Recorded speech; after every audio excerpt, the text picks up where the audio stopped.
오늘은 그리스도인들의 최고선이라는 제목으로 하나님의 말씀 증거하도록 하겠습니다. 사람들은요, 누구나 올바른 삶, 그리고 가치 있는 삶을 살아가기를 소망합니다. 그래서 역사 속에서 보면 오랜 시간 동안 많은 사람들이 과연 무엇이 옳은 삶인가, 그리고 어떻게 하는 것이 가치 있는 삶을 사는 것인가에 대해서 끊임없이 자문하고 몰두해 왔습니다. 이렇게 인간 존재의 근원과 그리고 그 인간의 가치 있는 삶에 대해 고민하던 옛 현자들이 내놓은 대답이 있는데, 그것이 뭐냐면 바로 최고선이라는 겁니다. 최고선. 인간의 가치 판단과 그리고 행위의 궁극적인 이상 또는 기준, 인간이 가치 있는 삶을 살기 위한 가장 최고의 올바른 판단과 행위의 궁극적인 이상 또는 기준을 최고선이라고 말합니다. 그런데 철학자들이요, 어떤 관념으로서의 이런 대답을 내놓기 전에, 최고선이라는 대답을 내놓기 전에 사실 이미 우리 하나님은 우리 안에 진정한 최고선의 이상을 이미 심어주고 제시해주고 있었습니다. 그게 뭡니까? 그것이 바로 복음입니다. 그러니까 사실 우리는 복음만 열심히 전하면, 그리고 열심히 들으면 철학자들이 꿈꾸던 그 최고선이라는 이상에 이미 도달해 있는 겁니다. 그런데 우리는 이 시대 가운데에서 여러 가지 문제들과 도전들에 직면해 있어요. 최고선이라는 이름으로, 혹은 철학과 관념과 사상과 이념이라는 이름으로 어떤 도전에 직면해 있는 상황입니다. 그래서 우리 앞으로 몇 주에 걸쳐서 이 최고선에 대해서 다시 한번 배워보고, 그리고 함께 살펴보고 묵상하는 시간을 가지려고 합니다.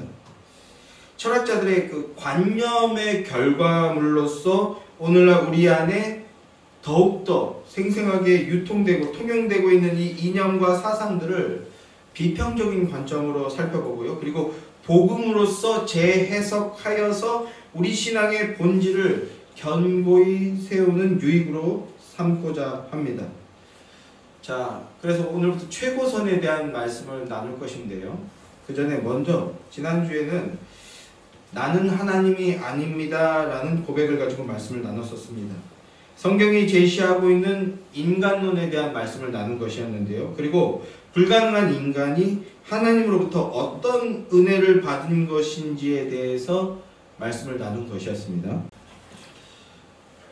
거듭나기 이전의 인간은 자신이 마치 완전한 존재처럼 여기면서 살아갑니다. 스스로가 하나님이 되어서 살아가는 겁니다. 자기 자신의 주인이요, 신이 되어서, 이 신이라는 건 판단자고 어떤 판단과 결정의 주체자가 되어서 살아가는 거예요. 그래서 스스로 신이 되어서, 하나님이 되어서 스스로를 지키고 보존하고 보호하고 인도하며 스스로를 이끌며 살아가는 겁니다. 그런데 이 가시적인 현상계는 왜곡되고 부패되었다라는 그 영적 현실을 자각하고, 그래서 그리고 더불어서 인간의 무능성과 부패성을 깨달아 전적인 하나님의 은혜가 필요함을 깨닫고 고백하며 하나님의 품으로 돌아오는 이들이 나타납니다. 그들이 바로 성도죠. 인간은 하나님이 아니라는 것을 인정하게 되고 하나님이 하나님이시고 나의 구주이심을 고백하던 자들이 나타나는 겁니다. 주는 그리스도시요 살아계신 하나님의 아들이십니다. 주는 나의 주님이시요 나의 하나님이십니다. 성경은 이렇게 믿음 고백하는 자들을 성도라고 부릅니다. 성도. 하나님 나라의 백성이죠. 자, 또 하나님 나라 백성이라는 것은요, 천국 백성인데, 하나님 나라 백성이란, 하나님 나라 백성의 뜻이 뭐라고 했어요? 하나님의 통치와 다스림을 받는 자라는 뜻이라고 말씀드렸잖아요. 하나님의 통치를 받는다라는 뜻이라고요. 그리고 하나님의 통치를 받는다라는 것은 예수 그리스도 안에서 하나님의 뜻이 전적으로 옳은 것을 아는 자들이에요. 하나님의 뜻이 완전하고 옳음을 알았기 때문에 그 뜻을 자발적으로 순종하는 자들이 바로 하나님의 통치를 받는 자들입니다. 강제가 아니라 자발적인 거예요. 또 강력한 통제에 대한 어떤 공포심, 두려움이 아니라 경외심입니다. 주님의 임재 속에서 하나님의 법, 하나님의 뜻이 옳은 것임을 알아서 그 뜻을 행하는 것, 물론 쉽지는 않아요. 그러나 하나님의 뜻이 옳기 때문에, 옳은 것임을 알았기 때문에 기쁨으로 순종하며 올바른 길로 나아가는 겁니다. 또한 인간의 전적 타락과 무능을 인정하고 하나님의 주되심, 로드십이라고 말씀드렸죠. 하나님의 주되심을 고백한 성도는 다른 표현으로 하면 성령 세례를 받은 자들입니다. 성령 세례라고 해서 뭐 이상한 신체적 변화가 일어나거나 요상하고 방통한 무슨 능력, 염력 같은 거 쓰는 그런 존재가 아니에요. 성령 세례라는 건요. 특별한 무슨 인간 가지고 있지 않은 초능력적 은사를 받는 이런 게 아니고요. 성령 세례란 성령님의 역사로 구원의 믿음이 임한 겁니다. 성령님의 그 사역의 핵심은요, 복음 듣고 그 복음이 내 것임을 깨달아 믿고 고백하게 하는 거예요. 그래서 성령님의 역사로 구원의 믿음이 임하는 겁니다. 십자가 대속이 나를 위한 것이었음을 인정하게 되고 십자가로서 새 생명을 얻었으므로 이제 하나님이 나의 주인이심을 고백하며 그 하나님의 뜻을 섬기고 순종하는 선의 상태가 된 겁니다. 이걸 성경은 의인이라고 하죠. 칭의, 의인. 성령 세례의 상태를요, 신명기 10장 16절에서는 이렇게 말씀합니다. 제가 읽어드릴게요. 그러므로 너희는 마음에 할례를 행하고, 할례나 세례나 똑같은 거거든요. 다 말하려고 하는 것이 뭐예요? 성령 세례예요. 성령님의 역사로 우리 마음에 은혜의 변화가 일어나는 것. 자, 너희 마음에 할례를 행하고 다시는 목을 곧게 하지 말라, 이렇게 말씀합니다. 목이 곧다라는 것은요, 목이 뻣뻣하고 딱딱한 상태라는 겁니다. 무슨 뜻일까요? 교만하다는 겁니다. 자기 의가 마음의 중심에 있으니까 교만해지는 겁니다. 사역을 하다 보니까요, 이런 경우들을 적잖이 보게 됩니다. 목이 딱딱한 사람들이요, 목이 뻣뻣하고 딱딱한 사람들이요, 이게 외적으로든 내적으로든 이 목이 안 숙여져요. 목이 안 숙여집니다. 왜 그렇습니까? 목이 딱딱하게 뻣뻣하게 굳어 있으니까 숙여지지가 않는 거예요. 마음의 목이 딱딱한 사람은요, 육신의 목도 안 숙여져요. 한마디를 해도 절대로 안 지려고 하고, 한마디를 해도 자기가 그 상처받거나 깎임을 당하는 것 같은 걸 못 견뎌 하죠. 왜 그렇습니까? 왜 그런 모습들이 나타나요? 그 안에 이미 자기만의 확고한 정답이 가득 차 있는 거예요. 자기가 생각하는 정답이 그 안에 가득 차 있으니까 고개가 숙여질 수가 없는 거죠. 그리고 목이 딱딱해지는 겁니다.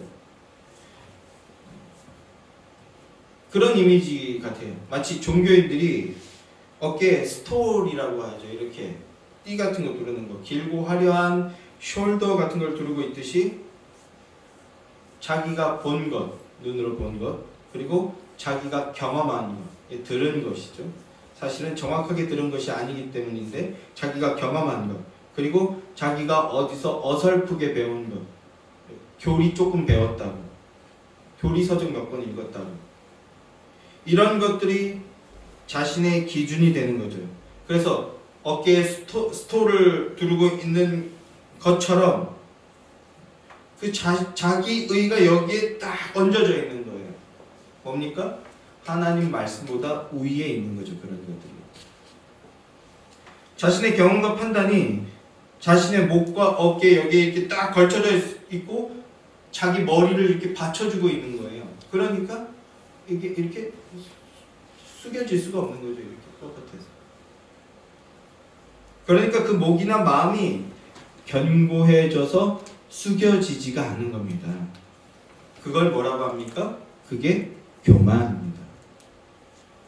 교만한 자는 하나님이 아니라 자신의 생각이 정답이라고 생각합니다. 또 자신의 생각이 정답이라고 생각하니까 어떻게 돼요? 잔인해집니다. 자비가 없어요. 하나님의 정답을 받은 자는 그 답을 받을 자격이 없는 자가 은혜로 받았구나. 은혜를 받을 자는 사랑받을 자격이 없는 자가 받은 사랑이구나라는 것을 아니까 그 자비함을 얻었으니 자비함을 나누는 게 아니라 하나님의 자비가 필요한 걸 몸소 실천하고 표현하게 되는 거예요. 그런데 자기가 그 정답을 얻었어요. 구원마저도 자기가 얻은 거라고 생각하니까 하나님의 자비가 들어설 자리가 없는 거죠. 그러니까 난폭해지는 거예요. 폭력적으로 변하는 거죠. 자비함이 없어요. 그러니까 여기저기 다니면서 정답 같은 얘기만 하고 돌아다니는 거예요. 사람들 찌르고 핥히고 그러는 겁니다. 그런데 자세히 보면 그 말이 정답도 아니에요. 그게 문제입니다. 진짜 정답을 가진 자는요, 그 목과 마음이 부드러워집니다. 겸손해지게 됩니다. 왜 그렇습니까? 십자가 앞에서 자기의 의는 아무 가치가 없었다라는 것, 나를 살릴 능력이 없었다라는 걸 깨닫고 융해되었다, 녹아져 버렸기 때문입니다. 다 녹아져 버렸어요. 십자가 앞에서. 마음의 할례를 받은 자, 성령 세례를 받은 성도는 뻣뻣했던 목, 교만한 목이 꺾인 자들입니다. 목이 부러지고 그 자리에 새로운 목, 새로운 머리, 예수 그리스도가 머리가 되신 자들입니다. 그게 성도예요. 그래서 하나님 앞에, 십자가 앞에 자신을 세우는 겁니다. 내 뜻과 내 생각은 무지무능합니다. 하나님을 거부하고 내 의를 쌓는 데는 능력이 있지만 그 길은 사망의 길인 것을 인정합니다. 고백합니다. 이 고백이 나오게 되는 겁니다. 하나님의 뜻만 옳습니다. 그러니 내 뜻이 아니라 하나님의 뜻대로 이루어 주십시오라고 고백하고 간구하게 되는 겁니다. 이것이 하나님의 통치와 다스림을 받는 것이고 이것이 은혜 안에 있는 자의 은혜의 모습입니다. 하나님의 은혜를 받을 자격이 없던 내가 오히려 내 뜻대로 살고 내 만족을 위해 사는 것이 바른 삶인 줄 알고 스스로 정당한 삶을 살아왔느라고 자부했던 그런 교만함이 내 속에 예수 그리스도가 들어와 버림으로 사라져 버리는 거예요. 나 같은 죄인을 위해서 생명도 아끼지 않으신 하나님의 그 사랑 앞에 굴복할 수밖에 없게 되는 거죠. 그렇게 받은 은혜가 얼마나 큰 것인지 알기에 그저 저는 죄인 중에 괴수입니다 이렇게 고백하면서 주님 앞에 무릎 꿇게 되는 겁니다. 그러니까 목을 세울 겨를이 없는 거예요. 성도는요. 목의 힘에 빠지게 되는 겁니다. 자, 사실은요, 이것이 최고선의 상태입니다. 예수를 믿게 되고 하나님의 자녀가 된 데 내가 한 일은 아무것도 없다라는 것을 고백하는 상태, 받을 자격 없는 자가 얻게 된 놀라운 은혜에 기뻐하며 감사, 감격을 고백하는 상태가 사실은 최고선입니다. 찬송가 85장을 보면 이런 가사가 나옵니다. 구주를 생각만 해도 마음이 좋거든. 주 얼굴 배울 때야 얼마나 좋으려. 주님이 재림하시면요, 영원한 나라가 이제 임하게 되는데 그때를 소망하면서 고백하는 은혜의 가사 아닙니까? 이런 가사는요, 날마다 그 삶 속에서 날마다 주님의 인도하심과 동행함을 누리는 자만 고백할 수 있는, 그러니까 최고선의 상태에 있는 자만 고백할 수 있는 가사죠. 이 시를 작시한 사람도 그렇지만 이 찬송을 마음 다해 고백할 수 있는 자도 동일한 겁니다. 4절에는요, 또 이런 가사가 나옵니다. 예수의 넓은 사랑을 어찌다 말하랴. 그 사랑 받은 사람만 그 사랑 알도다. 할렐루야. 우리가 바라고 소망할 것은 오직 이것뿐인 줄 믿습니다. 그리스도의 사랑으로 육의 목이 꺾여버리고 오직 주의 복음만 사모하며 따르는 그런 은혜의 성도들이 되시기를 주님의 이름으로 축원합니다. 자, 오늘은 이제 오늘부터 최고선에 대한 말씀을 나눌 것이라고 말씀을 드렸는데요. 사실 그리스도의 교회가 앞서 이미 우리가 나눴듯이 그리스도의 교회가 그리스도의 복음만 온전히 전하고 나누면요, 성도는 이미 이 최고선이라는 그 상태에 놓여 있고 구현하며 살아가고 있는 중이라고 할 수 있습니다. 철학자들이 관념적으로 규정한 이 최고선의 상태를, 그 최고선의 이상을 우리는 단순히 어떤 관념적인 수준이 아니라 영적이면서 실제적으로 이미 실행해 나가고 있는 상태라고 할 수 있습니다. 그런데 우리 안에 다른 복음이 임하고, 그리고 다른 복음이 들어오고, 그리고 어떤 그 철학, 관념, 어떤 이념, 사상이 끊임없이 우리 안에 침투해 들어오고 있어요. 심지어는 교회 안에도 그 일들이 벌어지고 있는 그런 시대란 말입니다.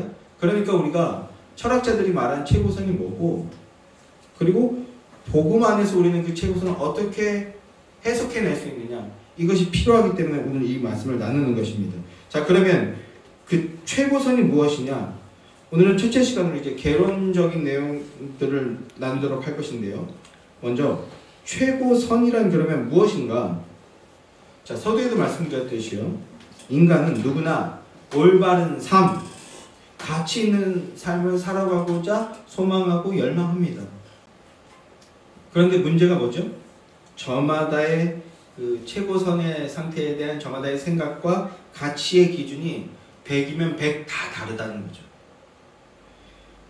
누구는 경제적으로 윤택한 삶을 사는 것이 가치 있는 삶이고 그것 자체가 올바른 삶이다. 돈 많으면 장땡이다. 이게 올바른 삶이라고 진짜 이렇게 어린아이들도 이렇게 많이 해요. 돈 많은 게 잘 사는 거 아니에요? 가치 있는 거 아니에요? 이렇게 생각합니다. 또 어떤 사람은요, 입신양명, 자신의 이름을 높이고 사람들로부터 칭송받는 것, 이게 가치 있는 삶이라고 여기기도 합니다. 또 어떤 사람은 무소불위의 권력을 가지고 그것을 휘두르며 살아가는 것이 성공한 것이고 그게 가치 있는 삶이다, 이렇게 여기며 살아가는 사람들도 있죠. 그리고 또 어떤 사람은요, 이 모든 것들을 다 가지는 것이 최고의 가치다, 이렇게 여기며 살아가기도 합니다.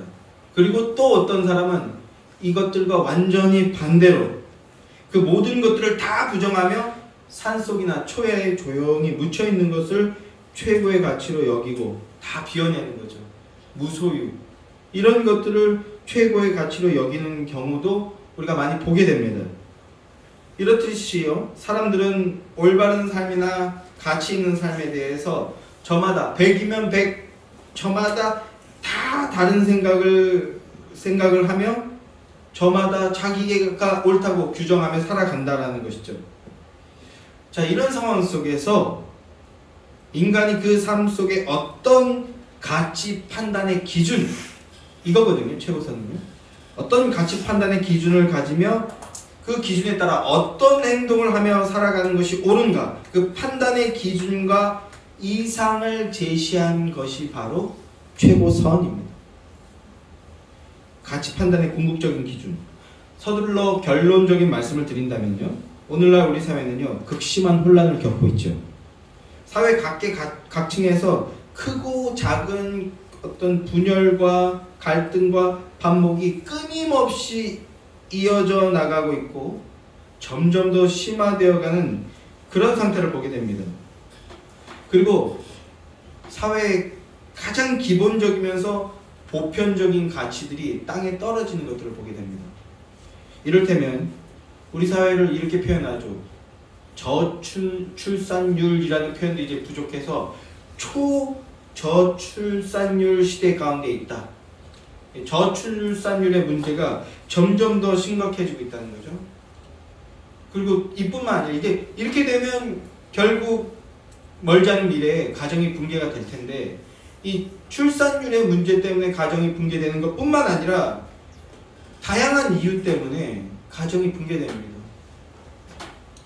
원치 않는 임신이면 뱃속에 있는 아이를 죽여버린다든지, 또 뭔가 문제가 생겨요, 그 부부 사이에. 그럼 뭐라고 얘기합니까? 우리는요, 이혼해. 대부분은 경제적인 이유 때문인데요, 이혼해, 이렇게 말하죠. 최근에는요, 안타까운 일이지만 최근에는요, 한 유명인이 또 자살했습니다. 생을 마감했습니다.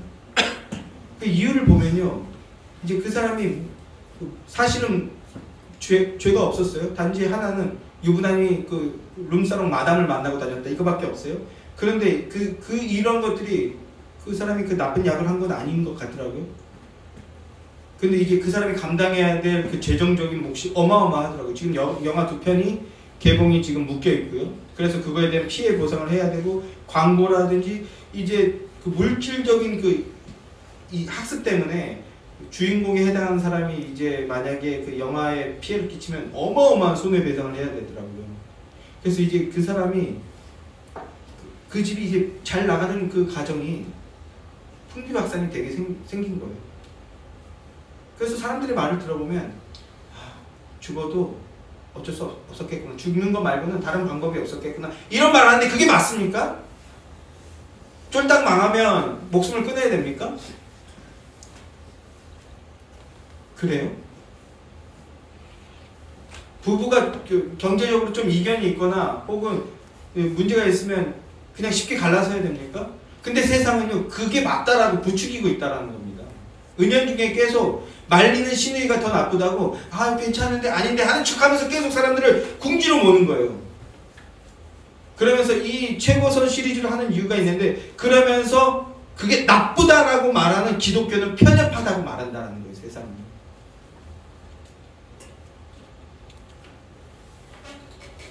이렇게 가정의 붕괴와 생명 경시 풍조와 물질 본위의 모습이 만연하는 그런 모습들, 이걸 좀 더 성경적으로 표현하면요, 하나님의 창조 질서와 창조 목적이 붕괴되어져 가고 있는 현실 가운데 있다는 겁니다. 그러면 그 이유가 뭔가, 여러 가지 이유가 있을 수 있겠지만요, 저는 이런 말씀을 드리고 싶습니다. 이렇게 창조의 목적과 질서가 붕괴된 이유는 사람들이 왜곡된 기준을 제시받고 있고, 잘못된 가치 기준을 그게 맞다고 오해하면서 착각하면서 살아가고 있기 때문이다라고요. 좀 다시 말씀드리면 잘못된 기준을 붙들고 있기 때문이라는 겁니다. 그러니까 우리 사회의 문제는 최고선에 대한 이해의 부재 또는 최고선의 왜곡과 부패라고 할 수 있는 겁니다. 그래서 우리에게는, 그리고 이 땅에는 복음이 필요합니다 라고 말하는 겁니다. 우린 복음이 필요합니다. 자, 우리는 구속사로 성경을 보는데요, 그리고 앞으로 이제 올해부터 이제 본격적으로 구속사적 성경을 보려고 하는데, 구속사로 성경을 보아야 하는 이유가 바로 여기 있는 겁니다. 구속사로 성경을 본다는 것은요, 성경을 예수 그리스도 중심으로 보는 걸 의미합니다. 성경을 예수 그리스도 중심으로 보게 되면요, 첫째 무엇을 보게 되냐면 세상의 영적인 구도에 대한 영적 이해를 가지게 되는데, 이 세상은 두 부류로 나누어지고 있구나, 두 부류로 나누어져서 영적 전쟁을 치르고 있는 중이구나 라는 걸 알게 됩니다. 어떻게 나누어집니까? 여자의 후손 대 뱀의 후손의 진영에 영적 전쟁이 벌어지고 있구나. 또는 가인의 계보와 그 후손 대 아벨의 계보와 그 후손의 영적 싸움 가운데 있구나. 오늘날 이 세상은 이런 영적 전쟁 가운데 있다는 겁니다. 구약 성경에서 약속했던 여자의 후손이 약속대로 오셔서 십자가로서 승리를 선취하셨습니다. 그로써 복음의 시대가 개막이 됐는데, 그래서 우리는 지금 복음의 시대 속에 사는데, 이제 우리는요, 마지막 재림만 남았어요. 마지막 재림. 마지막으로 예수님께서 재림하시면 완전한 승리가 이루어진다는 걸 우리는 그것을 기다리고 있는 입장입니다. 그렇게 이 세상이 최종 목적지를 향해서, 마지막 시간을 향해서, 짧게 표현하면 구속 경륜의 성취를 통해서 창조 경륜의 회복과 완성이라는 목적을 향해서 나아가고 있구나라는 걸 보게 되는 겁니다. 자, 그리고 그 일이 우리 그리스도인들, 교회와 성도, 여러분에게 부여되어 있다는 걸 알게 되기 때문에, 그래서 우리는 믿음 고백을 날마다 하고 구속사로 성경을 보고자 하는 겁니다. 그래서 올해부터 우리는 이제 본격적으로 3월쯤부터 될 것 같아요. 본격적으로 구속사 중심의 말씀을 나누고 구속사적 사역을 이제 본격적으로 나아가고자 하는데, 자, 다시 돌아와서요. 이 세상이 극심한 혼란을 겪고 있는 것은 세상이 잘못된 기준을 세우고 그리고 맹목적으로 그것을 따라가고 있기 때문이라는 겁니다. 대표적으로 PC주의가 있죠. 또 페미니즘이라는 것들이 있습니다. 극단적 혹은 레디컬 페미니즘이라고 할 수 있겠는데요. 정상적인 것이 아니라. 그러니까 이를테면 저출산 문제는 분명히 정부 차원의 제도적 개선이 필요한 부분이 있을 겁니다. 이 세상이 급변하고 있으니까요. 그러나 저는요, 정부가 복지 정책을 변화시킨다? 이게 문제 회복의 근본적인 해답은 되지 못한다고 생각합니다. 젊은이들이 집값이 너무 비싸서 결혼을 못한다. 틀린 분석은 아니라고 생각해요. 또 애들 교육비가 너무 비싸서 애들 안 낳는다.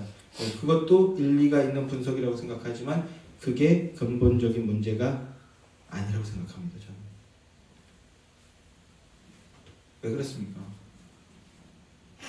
영적인 세계에 대한 이해가 없기 때문입니다. 복음이 없기 때문이에요. 세상에. 출산율이나 젊은이들의 결혼 문제는요, 결혼하면 1억 주고 애 낳으면 2억 주고 이렇게 돈 많이 주면 문제가 해결될까요?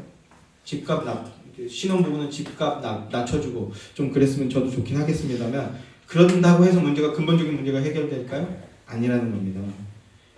하나님의 사랑과 인도하심 속에 있는 그리스도인들이 이 가정이라는 건 하나님 나라라는 걸 믿고 고백하며 꿈꿀 때 이루어지는 겁니다. 이게 회복되어야 되는 거예요.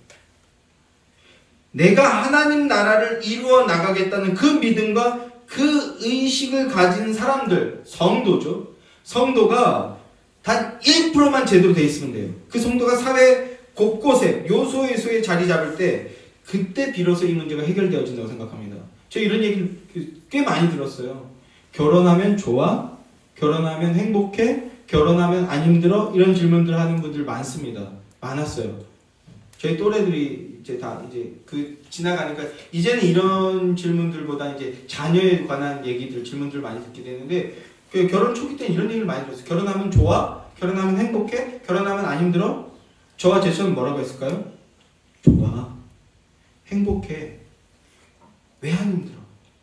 힘들어도 힘든 것 자체도 행복해. 이렇게 얘기하는 거죠. 저희가 이렇게 얘기하면요, 10중 8구 열에 8, 9은 이렇게 얘기해요. 그런 얘기 너한테만 들어. 그런 얘기 처음 들어. 그런 얘기 너희 부부만 얘기해. 이런 얘기 굉장히 많이 들었어요. 대부분의 사람들은요, 결혼하지 마. 힘들어. 그 세상의 모든 콘텐츠들이 다 이걸 얘기하잖아요. 여러분, 근데요, 그거 다 거짓말입니다.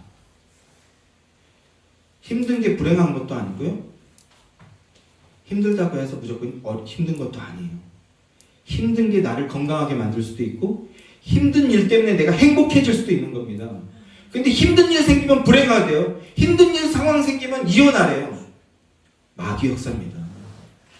이걸 믿고 이 가정은 힘들어도 주 안에 있기 때문에 우린 행복하다고 고백하는 1%의 성도들만 있으면 회복되는 겁니다. 그래서 이거 못하게 하려고 악한 마귀가 역사하는 거예요.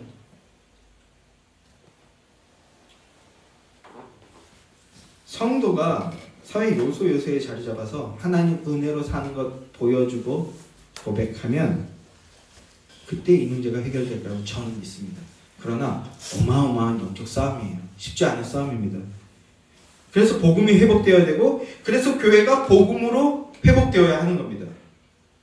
자, 인간의 삶의 궁극적인 목표, 이상, 기준, 선을 제시하는 것이 최고선인데요.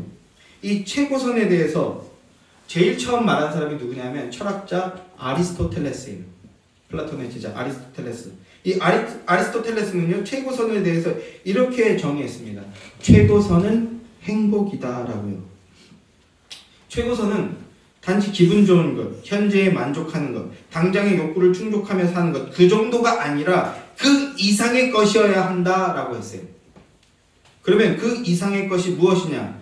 스스로의 잠재력을 실현하면서 살아가는 것, 그것이 최고선, 그것이 행복이다라는 거예요. 오늘날 우리에게는 그다지 대단한 말처럼 들리지는 않는 것 같습니다만, 그러나 2300년 전 사람들에게는요, 상당히 센세이션한 말이었을 거라고 생각합니다. 그리고 언제 들어도 충분히 일리 있는 말이죠. 자, 아리스토텔레스는 최고선은 행복이다 이렇게 말했는데요. 그런데 이 말에 제동을 거는 사람이 나타납니다. 감히 아리스토텔레스에게 제동을 건다? 그가 누구냐면 저 유명한 철학자 칸트입니다. 순수 이성 비판을 저술한 에마누엘 칸트가 아리스토텔레스의 최고선에 대해서 반기를 들었어요. 칸트의 주장은 이렇습니다. 최고선의 수준에 도달한다 해도 사람은 행복하지 않을 수 있다라는 겁니다. 그리고 또 다른 한편으로는요, 악행만 일삼으며 사는데도 행복해하는 사람들이 있더라라는 거죠. 저는 이 부분을 정리하면서 한 사람이 생각났어요. 그 빅뱅의 승리. 정말 우리 사회를 발칵 뒤집는 아주 파렴치한 몹쓸 범죄를 저질렀잖아요. 그리고 얼마죠? 한 6개월인가 1년, 2년 안 되게 하여튼 벌을 받고 나왔잖아요. 그러면 그 사람이 지금 어떻게 살고 있습니까? 그래도 아직 30대인데 어마어마한 부자가 됐어요. 아이돌 활동을 해서 몇백억 재산가가 됐어요. 그 파렴치한 범죄를 저질렀는데 대한민국을 발칵 뒤집었는데 뭐하고 다닙니까? 많은 돈을 가지고 다니면서 여자들, 새로운 여자들 만나면서 나쁜 짓 하고 다니더라고요. 또 이 어리석은 여자들이요, 돈으로 유혹했는지 말발로 유혹했는지 모르겠지만 그 승리라는 그 사람하고 같이 어울리고 다니다가 상처받았네 그러고 다니고 있어요. 저희 어렸을 때 그런 경극이 뭐라 그러지? 이름을 까먹는데 그런 대사가 있었어요. 김중배의 다이아몬드가 그리도 좋더라 말이냐, 심순애, 이런 대사가 있어요. 번쩍거리는 거에 정신을 못 차리고 그냥 그거 쫓아다니라고 정신없는 이 시대 사람들이요. 칸트도 그걸 본 것 같아요. 오히려 악행만 일삼는 사람이 더 행복하더라. 이 세상은 불완전하고 이 불완전한 세상 속에서 선과 행복이 완벽하게 일치할 수 없다는 것을 칸트도 발견을 한 것이죠. 그래서 칸트는요, 아리스토텔레스의 최고선은 행복이다 이 말에 반기를 들면서 최고선이란 최상선과 행복이 일치하는 상태다 이렇게 정의했습니다. 칸트의 최고선이란 최상선과 행복이 일치하는 상태다. 이게 무슨 말이냐 하면 최상선이라는 또 설정을 제시한 건데, 최상선이란 인간적인 노력을 다해서 최고의 도덕적 이상을 이루는 상태가 최상선입니다. 그러니까 도덕적으로 최상의 수준에 도달함으로써 도덕적으로 행동하는 사람에게 행복이 따라올 때 그때 그것이 최고선이라는 겁니다. 여러분 어떠십니까? 이것이 바로 철학입니다. 우리 철학함을 통해서 고매한 덕성을 가진 철인이 되어지고 있는 건데요. 어떠세요? 기분이 좀 나도 교양 있는 사람처럼 되어지는 것 같으신가요? 최고선에 이르고 싶은 마음이 좀 드시나요? 이 말 어떻게 보면 멋있는 말 같기도 하고요. 또 어떻게 보면요, 사실은 뜬구름 잡는 소리 같기도 하죠. 그걸 몰라서 못합니까? 못해서 못하는 거죠. 최고의 도덕적 이상에 이르렀고 그리고 행복이 막 있으면 그게 어우러지면 나는 비로소 최고선의 상태, 철인의 상태가 된다. 우리 몰라서 못하는 게 아니죠. 인간은 왜 못합니까? 성경이 말씀하잖아요. 인간은 전적으로 무능하고 전적으로 부패하고 타락한 존재다. 그래서 못한다. 무슨 선문답하고 있는 거죠. 결국 인간 스스로의 지혜와 노력에 최대치로 내어놓을 수 있는 이 해답이라는 것이 결국 살펴보면 뭡니까? 인간의 구원에 있어서 인간은 무능하고 유한하고 무익한 존재일 뿐이라는 걸 우리는 또다시 발견하는 거죠. 성도는 이걸 볼 수 있게 되는 거죠. 자, 그러면 기독교적 최고선이란 무엇일까요? 기독교적 최고선. 사실 복음으로 충만한 상태가 최고선인데 이런 철학자들의 관념에 상응하는 그런 기독교적 그 최고선의 논리를 제시한 사람이 있어요. 바로 개혁신학자 헤르만 바빙크가 그의 저서 하나님의 큰 일에서 철학자들의 관념론적 최고선을 비판하면서 그리스도인들의 최고선에 대해서 이렇게 말합니다. 인간의 최고선은 하나님이시요 하나님 한 분뿐이시다. 이렇게요. 아멘이시죠? 왜 그렇습니까? 하나님이 천지 만물을 창조하신 창조주이기 때문입니다. 그리고 또 이렇게 기술합니다. 하나님은 모든 피조물들의 최고선이라고 말할 수 있다. 이는 하나님의 만물의 창조자이시며 보존자이시며 모든 존재와 생명의 근원이시고 모든 선한 것들의 기초가 되시기 때문이다. 모든 피조물들은 매 순간마다 영원하고 유일하시며 어디에나 계시는 존재이신 하나님에게만 의존하고 있다. 이렇게 말하고 있습니다. 하나님이 온 우주의 창조주이시고 존재와 생명의 근원이 되시고 그리고 창조물들을 섭리로 다스리시는 보존자라는 겁니다. 그러므로 하나님은 우리의 최고선이 되시는 것이 마땅하다는 겁니다. 전도서 3장 11절 말씀을 보면 이렇게 말씀합니다. 하나님이 모든 것을 지으시되 때를 따라 아름답게 하셨고 또 사람들에게는 영원을 사모하는 마음을 주셨느니라. 사람은 스스로의 힘으로 하나님이 일하고 계신다는 것을 측량할 수가 없어요. 하나님께서 그 존재와 계획을 우리에게 보여주시지 않으면 우리는 나는 모르는구나라는 것조차도 모르는 상태라고요. 그런데 하나님께서 우리 마음속에 영원 사모하는 마음을 두셨다라고 말씀합니다. 뭐예요? 영적인 세계를 사모하고 갈망하고 추구하는 마음을 심어 놓으셨다는 거예요. 그럼으로써 성도는 진정한 최고선을 추구할 수 있게 되었다는 겁니다. 예수님께서 계시를 통해서 우리에게 열어 보여주시고 그 계시 안에 있으므로 우리는 그것을 추구할 수 있는 상태가 되었다는 거예요. 이것이 위대한 개혁신학자 헤르만 바빙크의 말씀입니다. 자, 그런데요, 헤르만 바빙크는 저 같은 사람은 어떻게 비빌 수 없는 엄청난 그 위대한 개혁신학자이지만 그러나 우리는 그 헤르만 바빙크라는 이름에 갇혀 있어서는 안 됩니다. 그 그늘에 머물러 있어서는 안 돼요. 헤르만 바빙크가 이렇게 얘기했습니다 라는 얘기했기 때문에 우리가 되게 좋은 성도 되고 이런 게 아니라는 거예요. 이걸 통해서 우리 복음까지 나가야 됩니다. 교리에 머물러서는 안 돼요. 우리가 안식을 누리며 머물 수 있는 그늘은요, 어떤 신학자, 어떤 신학책이 아니고 오직 예수 그리스도와 십자가 그늘 그 아래뿐입니다. 무슨 말이냐 하면 복음으로 나가야 된다는 거예요. 자, 하나님께서 천지 만물을 창조할 때 그 창조의 모델이 바로 성자 하나님이신 예수 그리스도이십니다. 자, 골로새서 오늘 본문입니다. 골로새서 1장 15절 16절 말씀 다시 한번 다 함께 읽을까요? 다 함께 시작.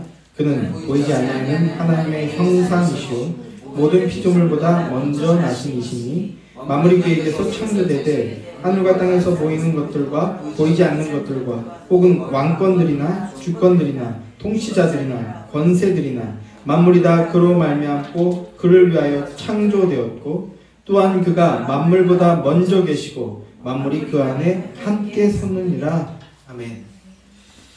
자, 보십시오. 천지 만물이 사람을 위해서 창조된 것이 아니라 예수님을 위해서 창조되었다고 말씀하고 있습니다. 그런데 교회는요, 그리스도의 교회는요, 그분 안에 속하고 그와 연합된 존재로서 천지 만물의 수혜자가 되는 겁니다. 또한 천지 만물이 그를 위해 창조되었고 그로 말미암아 창조되었다 말씀하고 있어요. 천지 만물의 창조 모델이 성자 하나님 예수 그리스도라는 뜻입니다. 이 천지 만물이 예수 그리스도를 본따서 만들어졌다라는 거예요. 창조주의 뜻을 따라 창조의 원형으로 완성을 향해 나아가게 된다라는 뜻입니다. 우리는 지금 재림, 완성을 향해서 나아가고 있는 자들이라는 뜻입니다. 그리고 2장 3절 말씀을 보면요. 하나님의 비밀인 그리스도 그 안에 지혜와 지식의 모든 보화가 감추어져 있느니라 이렇게 말씀하고 있습니다.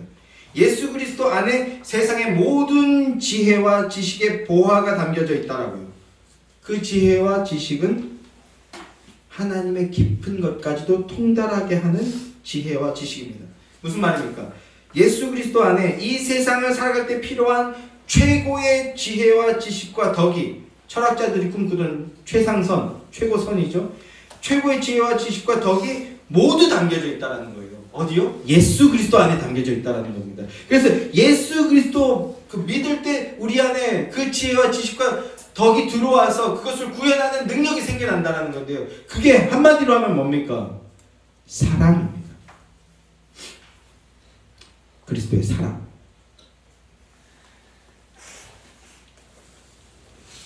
이웃을 심지어 원수까지 섬길 수 있는 힘, 품을 수 있는 힘, 인내하며 희생할 수 있는 힘, 그게 바로 그리스도의 사랑인데 그 사랑이 우리 마음속에 부어질 때 우리는 이 땅에서 그 삶을 살아갈 수 있게 된다는 겁니다.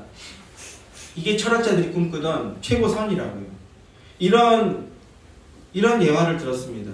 이건 예화가 아니고 실제로 있는 일이고 많은 경험들을 하게 되는 일인데요. 자, 한 집에 아이가 있는데 아이가 계속 사고를 치는 거예요. 그래서 그 어머니가, 아버지가, 부모님이 여기저기 다니면서 머리를 조아리고 다니는 거죠. 무릎을 꿇고 다니는 거죠. 한 번만 봐달라. 이 한 번만 용서해달라. 예전에는요, 요즘은 학폭이라는 게 생겨서 딱딱 절차에 따라서 뭐 무릎을 꿇든 뭐 옷을 찢든 아무 상관이 없는데 이제는 학 기준에 따라서 이게 좀 더 잘 된 거죠, 사실은. 근데 예전에는요, 부모님들이 학교 가서 싹싹 비는 거예요. 만약에 누구 때렸다 그러면요, 부모님이 싹싹 빌고 그 마지막에 부모님한테 찾아가서 싹싹 빌고 그러면 또 서로 마지못해서 봐주고 그러던 시절이 있었어요. 근데 어떻게 그게 가능하냐는 거예요. 어떻게 그게 가능합니까? 부모님들이 자식 때문에 막 머리도 숙이고 무릎도 꿇고 막 어떻게 그게 가능하냐는 거예요. 뭡니까? 사랑이죠. 그 사랑이 들어오면 희생하고 품고 용서하고 오히려 사랑해 버릴 수 있다는 거예요. 그게 기독교가 말하는 최고선이라는 거예요. 그리스도를 믿는 믿음은 그리스도 안에 소속되는 겁니다. 자, 마지막으로 1장 18절 말씀입니다. 다 함께. 자, 1장 18절 말씀 다 함께 시작. 그는 모민교회의 머리시라. 그가 근본이시오 죽은 자들 가운데서 먼저 나신 이시니 이는 친히 만물의 으뜸이 되려 하시며 이렇게 얘기하죠.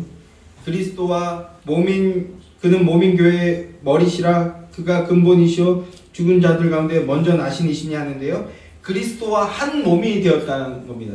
이걸 크라이스트 위드 유니온, 그리스도와 연합 교리라고 하죠. 예수 그리스도의 십자가가 그분의 원수인 우리를 향한 하나님의 사랑이었다라는 것. 우리가 그분의 원수였는데 그런 우리를 사랑했다는 하나님의 사랑을 깨닫는 자는 앞서도 말했듯이 그 곧았던 목이 부러지는 겁니다. 내가 착하게 잘 살면 되지. 내가 정직하게 살면 되지. 내가 법도 없이 살아가는데 무슨 하나님이냐. 이렇게 뻣뻣하던 목이요. 내가 바로 예수 죽인 원수라는 것을 깨달았는데 그 원수를 위해서 하나님의 아들을 대신 죽였다는 그 사랑을 깨닫게 되면 이 목이, 뻣뻣했던 목이 꺾여버리게 된다. 부러지게 된다. 그리고 예수 그리스도가 우리의 새로운 목, 새로운 머리가 되시게 된다라는 겁니다. 그게 뭡니까? 그게 믿음입니다. 믿음으로 그리스도 안에 담겨지게 되고 그리스도와 한 몸이 되어지면 그가 성도고 그게 교회인데 옛 본성, 육의 본성이 융해되어져 버린다고. 완전히 녹아서 없어지는 거예요. 우리 삶이 우리 옛 본성이 녹아져 가고 있는 과정일 수 있다는 겁니다. 그걸 다른 말로 성화라고 하죠. 그런데 여전히 옛 본성을 버리지 못하고 있는 이들을 보게 된다는 겁니다. 여러분 어떠십니까? 여전히 그 옛 본성을 버리지 못하고 계시지는 않으십니까? 그리스도의 십자가 앞에 서십시오. 그러면 다 무너집니다. 다 씻겨져 나갑니다. 새로워집니다. 내 목을 곧게 하고 딱딱하게 하는 그 육신적 지식과 만족 그리고 교만과 아집은 그리스도의 보혈의 피가 덮일 때 깨끗이 씻겨져 없어져 버립니다. 그리고 전혀 새로운 피조물로 거듭나게 되는 겁니다. 그리고 그때 우리는 세상의 말로는 다 표현할 수 없는 기쁨과 평강을 맛보게 되는 거예요. 그게 바로 철학자들이 꿈꾸던 최고선이라는 거예요. 최고선을 이루자 해서 최고선을 이루는 게 아니라 인간은요 그런 존재가 아니라 그리스도의 복음을 믿는 믿음 안에서 믿음 고백할 때 그 길로 나아가지게 된다라는 겁니다. 자, 오늘은 일단 여기서 말씀을 마무리 짓겠습니다. 그리스도인의 최고선은 바비크는 하나님이라고 했는데요. 우리는 더 선명하게 오직 예수 그리스도 한 분뿐이십니다. 그와 연합할 때, 복음 안에 있을 때, 복음 안에서 참된 안식과 평강을 맛볼 때 우리는 진정한 참된 행복을 맛볼 수 있고 그리고 칸트가 말했던 최상선, 덕스러운 모습으로 이웃에게 행복을 나누어 줄 수 있는 존재가 되는 겁니다. 개인적인 얘기인데요. 지난 한 주에 좀 드라마